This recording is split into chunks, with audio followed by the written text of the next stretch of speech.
स्वागत है आपका इवन न्यूज टीवी में। मैं हूं आपके साथ साक्षी वर्मा। चलिए शुरुआत करते हैं देश दुनिया की बड़ी खबरों से। बीजेपी और उसके सहयोगी दलों में तल्खी के बीच पार्टी अध्यक्ष अमित शाह ने सहयोगियों को सम्मान देने और अगले साल लोकसभा चुनाव के पहले केंद्र में एनडीए का विस्तार करते हुए नए दोस्तों को लाने का इरादा जताया। तमिलनाडु में पार्टी अपना जनाधार बढ़ाने के लिए गठबंधन करने पर विचार कर रही है। शाह ने तमिल गौरव का आह्वान करते हुए जोर दिया कि बीजेपी की तरह कोई और पार्टी इसकी रक्षा के लिए प्रतिबद्ध नहीं है। दिल्ली सरकार और एलजी के बीच अधिकारों का विवाद सुप्रीम कोर्ट पहुंच गया है। मुख्यमंत्री अरविंद केजरीवाल की अगुवाई वाली आप सरकार ने इस बारे में सुप्रीम कोर्ट में एक याचिका दायर की है, जिसमें राज्य सरकार और एलजी के बीच अधिकारों को फिर से स्पष्ट करने की मांग की गई है। सुप्रीम कोर्ट की बेंच अगले हफ्ते इस याचिका पर सुनवाई करेगी। अयोध्या में राम मंदिर निर्माण की पैरवी करने वाले शिया सेंट्रल वक्फ बोर्ड के चेयरमैन वसीम रिजवी को जान से मारने की धमकी मिली है। रिजवी का दावा है कि किसी पाकिस्तानी संगठन की ओर से ये धमकी दी गई है। जमात-ए-इस्लामी के ईमेल आईडी से ये धमकी आई है। उन्हें ये मेल हरे झंडे में चांद तारे के निशान को इस्लामिक झंडे की जगह पाकिस्तानी झंडा बताए जाने के बाद दी गई है। केंद्रीय वित्त मंत्री पीयूष गोयल ने कहा कि जीएसटी के तहत एक दर की मांग एक हास्यास्पद सुझाव था। उन्होंने कहा कि ऐसे लोगों का एक समूह है जिन्होंने हास्यास्पद सुझाव दिया कि जीएसटी के तहत हर दर एक होनी चाहिए। जब एक जीएसटी की दर की मांग बढ़ी थी तब इसने मुझे आश्चर्यचकित कर दिया था। झारखंड में लिचिंग के आरोपियों को सम्मानित करने पर केंद्रीय मंत्री जयंत सिन्हा ने सफाई दी है। जयंत ने मेल टुडे टूरिज्म समिट में इस मामले में कहा कि भले ही उन्होंने इन लोगों का सम्मान किया है, पर वो उनके कामों का समर्थन नहीं करते हैं। सिन्हा ने कहा कि वे लोग उनके घर गए थे, इसलिए मुझे उनका सम्मान करना पड़ा। इसके साथ ही कहा कि वो किसी भी तरह की हिंसा का विरोध करते हैं। एयरसेल मैक्सिस मामले में पूर्व वित्त मंत्री पी चिदम्बरम और उनके बेटे कार्ति चिदम्बरम को पटियाला कोर्ट से राहत मिली है। पटियाला कोर्ट ने पी चिदम्बरम और उनके बेटे कार्ति चिदम्बरम की गिरफ्तारी पर 7 अगस्त तक के लिए रोक लगा दी है। ईडी 7 अगस्त तक दोनों को गिरफ्तार नहीं कर सकती। नोएडा में सैमसंग मोबाइल यूनिट के उद्घाटन को लेकर सियासत शुरू हो गई है। सपा अध्यक्ष अखिलेश यादव ने इस फैक्ट्री का श्रेय सपा सरकार को दिया है। उनका कहना है कि सपा सरकार के दौरान ही इस फैक्ट्री की नींव रखी गई थी। अखिलेश यादव ने ट्वीट किया कि केंद्र और यूपी की मौजूदा सरकार दूसरे के किए गए काम का श्रेय लेने में आगे रहती है। दोनों से फीता काटने वाली सरकारें हैं। सैमसंग मोबाइल यूनिट को हमारी सरकार ने 2016 में ही मंजूरी दी थी।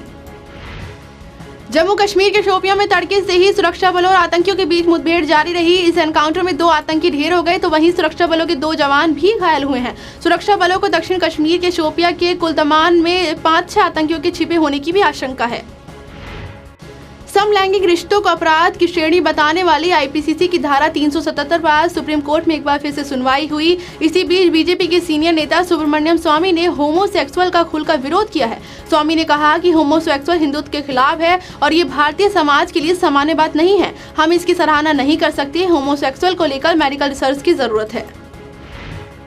वेतनभोगियों के फंड का रखरखाव करने वाली सरकारी संस्था ईपीएफओ के नियम में कई बदलाव किए हैं। इसके तहत अगर कोई पीएफ खातादार कर्मचारी 1 महीने तक बेरोजगार रहता है तो वो ईपीएफओ में आवेदन का 75% तक अपनी राशि निकाल सकता है। फिर भी अगर जॉब नहीं लगती है तो बाकी पैसों को भी 2 महीने के अंदर निकाला जा सकता है और खाता बंद कर सकते हैं। साथ ही ईपीएफओ के नए नियम के मुताबिक अपने या बच्चे की शादी, घर खरीदने, बीमारी के इलाज या बच्चों की शिक्षा के लिए पीएफ की राशि निकाली जा सकती है। चीन ने पाकिस्तान के साथ अपनी दोस्ती का एक बार फिर से सबूत दिया है। चीन ने लॉन्ग मार्च 2C रॉकेट के 2 उपग्रह लॉन्च किए हैं। तकरीबन 19 साल के दौरान लॉन्ग मार्च 2C रॉकेट का ये पहला अंतर्राष्ट्रीय व्यावसायिक प्रक्षेपण है। प्राइवेट एयरलाइन इंडिगो अपनी 12वीं एनिवर्सरी को 4 दिनों तक खास अंदाज में मनाने जा रही है। इस दौरान इंडिगो की 12 लाख सीटें सस्ती होने जा रही हैं। इसकी शुरुआत आज से हो चुकी है। 10 जुलाई से 13 जुलाई तक चलने वाली इस सेल में इंडिगो की सीटें 1212 रुपए से शुरू हो रही हैं।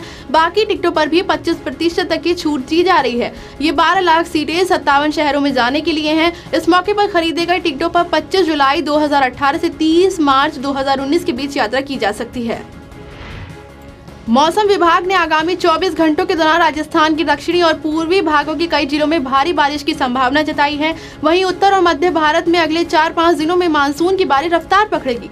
तटीय महाराष्ट्र और गोवा में भारी बरसात जारी रहेगी। मुंबई में इस बार सबसे ज्यादा बारिश रिकॉर्ड की गई है। इस वजह से स्कूल और कॉलेजों को भी बंद करना पड़ा है। जाने माने सिंगर जस्टिन बीबर और हैली बॉल्डविन की सगाई की खबरें कई दिनों से चल रही थी। आखिरकार अब खुद जस्टिन ने सामने आकर इन्हें स्वीकार कर लिया है। सोशल मीडिया के जरिए इस जोड़े ने अपनी एंगेजमेंट का ऐलान किया है। जस्टिन ने बॉल्डविन के साथ एक रोमांटिक तस्वीर भी साझा की है, जिसके बारे में उन्होंने लिखा है कि मैं अब सिर्फ तुम्हारा हूँ, मैं हमेशा तुम्हें आगे रखूंगा। फिल्म सूरमा का नया गाना परदेसिया रिलीज हो गया है, जिसके जरिए संदीप सिंह की चौंका देने वाली लेकिन प्रेरणादायक यात्रा से सबको रूबरू करवाया गया है। इस फिल्म में संदीप सिंह की भूमिका दिलजीत दोसांझ निभा रहे हैं और उन्हीं के ऊपर ये गाना फिल्माया गया है। शंकर एहसान लॉय ने इसे म्यूजिक दिया है और इस गाने के बोल गुलजार साहब ने लिखे हैं। दिन भर की बड़ी खबरों में फिलहाल मेरे साथ सिर्फ इतना ही। देखते रहिए A1 न्यूज़ टीवी। नमस्कार।